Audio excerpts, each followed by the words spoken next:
All right, so the first urban legend movie from 1998 is one of the most fun Scream-inspired slasher movies I think ever made. But yes, we did get a sequel to that movie 2 years later, which does have an 11% on Rotten Tomatoes. But do I personally think that second movie was a fun continuation of the first movie?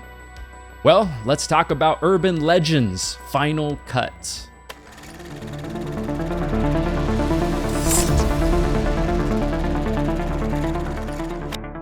What is up, everyone? Welcome to Mad Blood, and let me know down in the comments down below what you think about Urban Legends Final Cut. So like I said, that first Urban Legend movie is just a damn good time, and I feel like it is just the epitome of kind of that late 90s date night horror movie. I mean, it's fun, it's got a great cast, it's bloody, and it's tense too. And yeah, I mean, it is definitely basically a copy of Scream, and I know what you did last summer, but it just reminds me, even all these years later, it is very rare we get slasher movies just as fun as some of these slasher movies in the late 90s. This movie is kind of a wild ride. So this movie had basically the same budget as the first movie and ended up making, something like double its budget, about $39 million, which wasn't too bad. But yeah, this movie is kind of the epitome of an up and down journey. Now, immediately when this movie opens, I was kind of thinking to myself, wait, did I accidentally put on Final Destination 1 here on accident? Because very different than the first movie, we're just on this plane and you can feel like something is kind of building and building. And also, clearly this movie was made pre 9/11. This movie actually came out about 1 year before 9/11 because basically we're following this movie set where they're filming a slasher movie about somebody slitting the throats of the crew on this flight, and then what we assume trying to crash the plane. But also after the first movie, it's kind of a weird intro because I'm sitting here like, wait, who are these people? Also, nothing really happened, but yeah, I guess they'll tie that in later in the movie. Now, early in the movie, we do get a holy shit moment that honestly, I was not really expecting. So we got this girl, she gets roofied at this bar and then ends up getting taken back to this place to have her kidney removed, like the urban legend. And then when she's trying to escape and the killer is locked out of the room trying to break in too, she climbs out of the window, she's got her hands like on the barbed wire, and at that point, I'm kind of white knuckling it. It's pretty intense and kind of executed very well up to that point. But then on top of that, the killer eventually breaks in, tries to pull her back into the room, but the way he goes about pulling her back in is he uses the wound, that still nasty, juicy wound from the kidney removal, puts his hand onto it and just peels that back. Now, I'm pretty desensitized when it comes to horror gore, but that's one of those moments where I was definitely making that stank face. Then the girl accidentally breaks the window that she's climbing through, and then the killer uses that broken window as a guillotine to chop her head off. I do also like that moment when they both realize what's happening, and then the music stops. Everyone pauses just for a second, and the killer puts his hands on the window, and everybody's just kind of like, oh, damn, okay, yeah, this is happening. But yeah, I just feel like a really well-executed scene that kind of threw me off. I wasn't expecting in this movie. So in this movie is basically all about film school. We're following these students at this prestigious film school called Alpine University. So we're back on a college campus again. And yeah, it's no Pendleton University. This campus is very modern. Doesn't have like that great gothic feel to it like Pendleton did, but still a solid setting nonetheless. And this movie is basically a film student's wet dream. Well, I guess you could also say, or worst nightmare. But basically, we're following this journey where the characters are trying to finish up their final film thesis, and at the end of it, they will award somebody the Hitchcock Award for basically the best film student at this prestigious school, which is basically a fast track to Hollywood. So yeah, there is a lot on the line. And so our final girl, Amy, is having a hard time figuring out what type of a movie she wants to make for her final film thesis. And wouldn't you know it,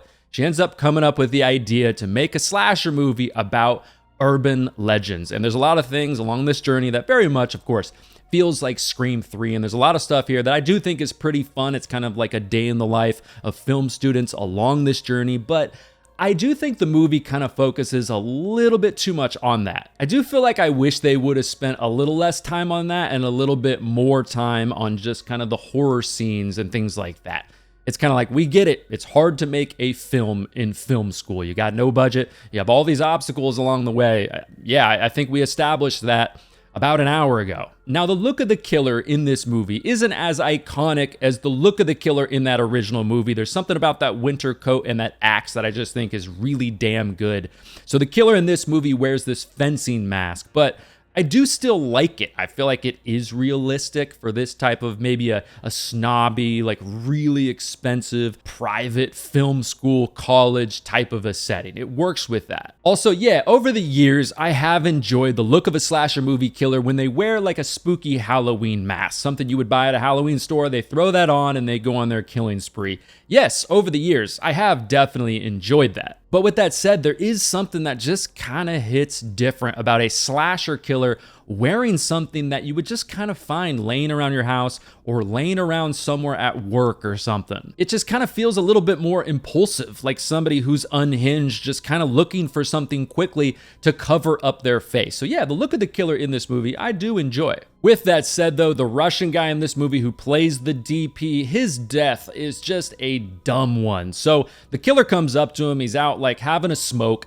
karate chops him like Odd Job, gives us a ridiculous sound effect on top of that, just an underwhelming kill overall. They're also recording some screams for her movie, and what feels like the longest scream in movie or just history of mankind, so they can't hear him scream.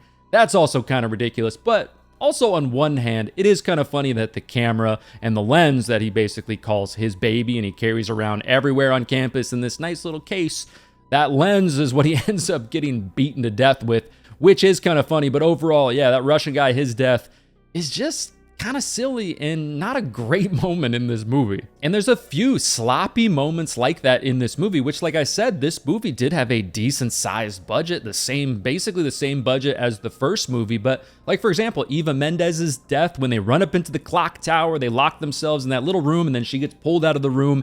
And then in like 15 seconds, literally 15 seconds, she gets hung by the clock tower. And then Amy breaks out of the door and she's already dead. And I shit you not. Like I said, 15 seconds, all of this happened. It just feels a little sloppy. Like, I know this is a movie, but there is no way all of that went down in such a short amount of time. But with that said, though, we do get that gnarly little look at that student has like a rat crawling out of her neck. Like, that's pretty nasty. So I guess there's that. Another weird thing too is, so the campus security lady is back in this movie, Loretta Devine, a character that I did enjoy from the first movie, and I do overall enjoy in this movie as well. So what happened is she wasn't really helping them to try to cover up what happened in the first movie, ended up getting fired, and then coincidentally ends up, working again in an entry-level position at this campus where the new murders are happening. But the weird part is, so Amy sees the Russian DP get killed on camera because she checks the security camera footage and then gets chased by the killer. And then when she runs into the campus security lady, she just doesn't believe her. That doesn't make any sense. She's already been through all of this. You would think with all the people in this movie, if there is one person that's going to believe her, it would be her. But instead, she just says stuff like, "Come on, you crazy ass white girl," which is fine to say in this movie, but in this context, it doesn't make any sense. So, and then later on in the movie, as Amy and the rest of her crew are filming another scene for her movie, they're at this kind of Pirates of the Caribbean mine ride, Disneyland kind of a thing. And then some more bodies get added to the body count. But I will say, during that moment, I absolutely hated these strobe lights. Maybe I'm just getting old, I don't know, but that is a trope in horror movies, in general, that, guys, we gotta put to rest. I absolutely hate it. I hate it in haunted houses, and I hate it in my horror movies. Let's get rid of those damn strobe lights. So, okay, let's talk about the reveal. So it ends up being revealed that the killer in this movie is Professor Solomon, who felt like he was robbed of the Hitchcock Award many, many years ago when he was a student on this campus as well. There was a tie with the voting, and the one person who voted for the other person who ended up going on to be rich and famous in Hollywood as a director was Amy's dad. So now he's on a revenge tour. But he thought another great way to get his second shot at Hollywood was to steal the star student's thesis movie, kill everyone involved in making the movie, and then just play it off like he is the one that made the movie, which honestly is a motive that I actually do think is pretty fun. It's got that Scream meta feel to it because it's a movie about people making movies, and it also shows you how people will literally do anything to make that dream come true. But the execution of that actual story, I felt like had a ton of holes in it. I mean, if this movie was so good, wouldn't people be asking questions about the other people involved in making the movie? Like, hey, what is that person up to? They did a great job in this. Oh, they were brutally murdered. Oh, that's terrible and tragic. But okay, what about that person? What are they up to now? Oh, they were murdered too. Oh, that's kind of weird. Okay, but anyways, you're hired. But like I said, I do still think it is a pretty fun reveal. I also like how the reveal goes down all around the movie props and things like that. At one moment, the gun falls on the floor in the pile of movie prop guns, and Amy knows exactly which gun is the real one based off of just tying in a little conversation earlier in the movie with the campus security lady about why her gun has like a gold plating to it. I like that moment in it. And I also think the guy who plays Professor Solomon does a good job just playing this unhinged teacher who kind of feels like a has-been in a lot of ways and really wants revenge. And kind of like the first movie, when you think the movie is over, no, there's still some twists coming along the way, which I do enjoy. I like that little twist that they take us on, where at the end of the movie, it looks like they're giving out the Hitchcock Award, which is expected after everything we saw in this movie. They're going to give the award to Travis's twin brother because Travis is dead.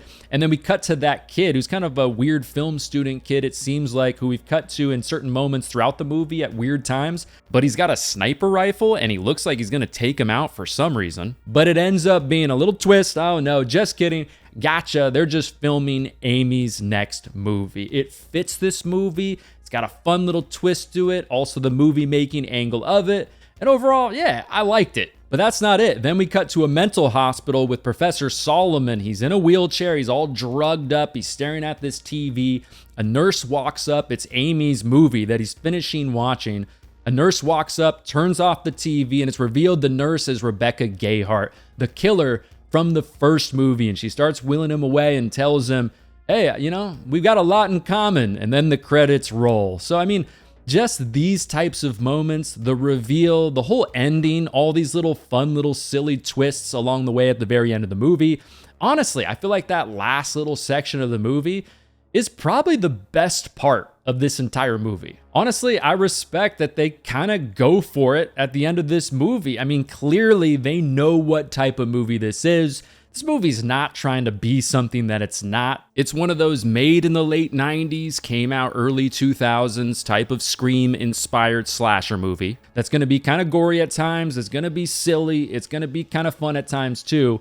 But yeah, I respect the fact that they kind of just lean into that, especially at the end. Now, I'm not surprised at all that critically, this movie has basically been hammered. I mean, critics just in general don't really like slasher movies at all. Plus, I mean, this isn't exactly elevated cinema by any means. But with that said, I think Final Cut is a decent movie. Yeah, in the middle of the movie, it gets pretty boring at times. The kill scenes are not as good as the original. The characters aren't as good as the original. Amy, the final girl, is good. She's not great, but mostly with this movie, Final Cut, I feel like it just lacks the charm that original movie had. But overall, it's still a decent slasher movie that has some fun moments. But there you go, everybody. That is my review of Urban Legends Final Cut. Let me know down in the comments down below what you think about this movie. If you want some more videos from me right now, go ahead and check out one of these videos next to me. If you don't want to miss future videos on the channel, the best way to do that is to make sure you subscribe. All of my social media links will be down below in the description if you want to follow me over there. But thanks so much for watching, everybody. My name is Matt, and I will talk to you in the next one.